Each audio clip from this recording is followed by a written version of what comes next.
No nič, dobre, ideme teraz k veci, čo je teraz taká, že sa rieši dosť, a to je vzťah AI. Hej? Či už v hudbe, v živote. Ty si povedal, že to zachránil na Evereste, čo je halus. To je hrozné.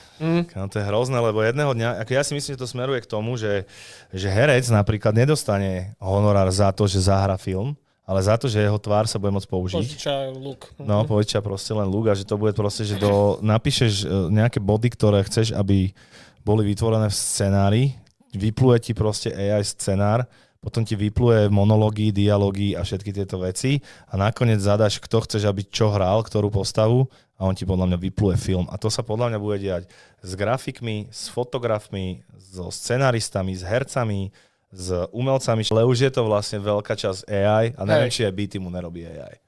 A dokonca sa mi zdá, že je proste nejaký interpret, inak aj na OnlyFans už sa to používa, že vytvoríš AI čajku a paseš ju na OnlyFans a takto má typek 10 čajočiek, ktoré sú vlastne AI a robí mu to, že nepričetné peniaze.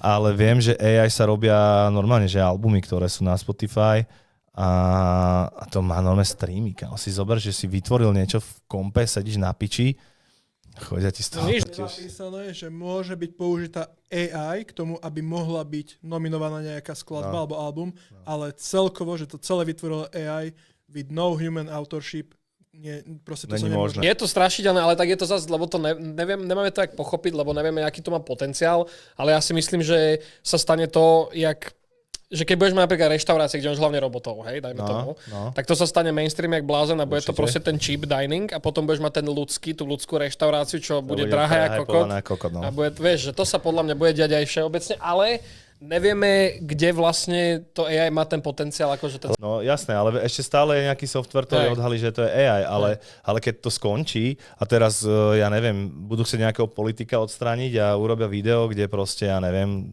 znásilňuje psa, vieš, že to proste bude v piči.